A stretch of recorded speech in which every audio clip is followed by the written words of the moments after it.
There's some difference in alfalfa varieties that we can use for different purposes. This one is a common variety. It's something we have grown on contract for us. When you buy common variety not stated alfalfa, you really do take your chances. You really need to know your source. I've heard some real horror stories of people that bought an alfalfa variety that was completely unsuited. They just bought VNS common alfalfa and ended up with something that just yielded miserably. This is something we have grown for us in South Dakota. We do know its origin. It's been a decent performer for us. It may not be top of the line, but it is very economical. And not a bad alfalfa. I'm consistently impressed with how well it does for the money. As we move over here, this next variety, this is our Nitro graze alfalfa. This has a recessed crown where the crown is below ground, which makes it more tolerant of hoof traffic, also vehicle traffic. So this tends to hold up better under grazing pressure than other alfalfas. This next alfalfa, this is our low lig. If you are interested in hay production, the claim to fame of this variety is that it maintains lower levels of lignin at maturity than other alfalfa types. So it's going to be better testing alfalfa if you let it get up to a bloom stage. Very good yielder. It has performed very well for us at this point. So if your goal is dry baled hay, I would probably gravitate towards this product. Another alfalfa, and you can see there's a definite difference here. This is a branched root alfalfa, and the idea behind, alfalfa typically has a very deep taproot. That enables it to go down in the soil and seek moisture. What if you have a situation where you have a high water table?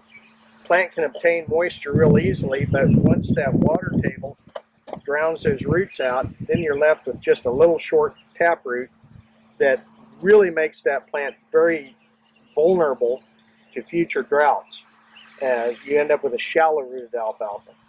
So the idea behind a branched root alfalfa plant is that instead of a just short taproot, you'll have lots of side branches on this variety. It has the ability that if the bottom of the plant drowns out, it can form roots that go off to the side, keep this plant alive in spots where other alfalfa varieties drown out.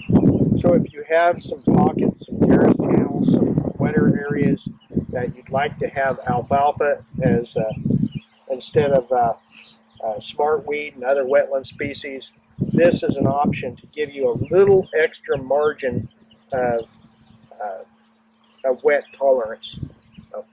Now, another alfalfa, and you guys can kind of pan around here and maybe look right down the gap between these. This is our Australian alfalfa.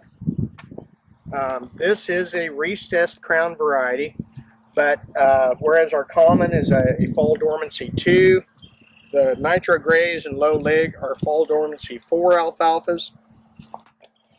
And the higher the fall dormancy score, the more productive that alfalfa is, everything else equal.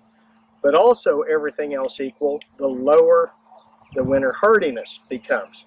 So a fall dormant 7, which this Australian alfalfa is, in the past we would have assumed that this would winter kill. You gain a lot of productivity with a fall dormant 7, but you also gain a lot of risk of winter kill. But this, remember, is a recessed crown alfalfa. So that crown, instead of being above ground where it's exposed to the elements, it's below the soil surface.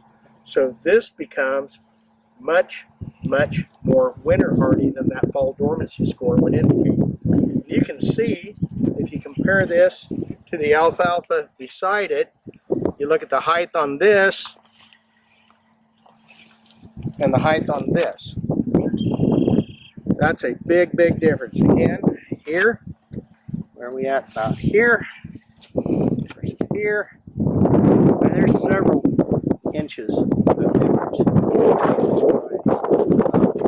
that difference persists on every cutting.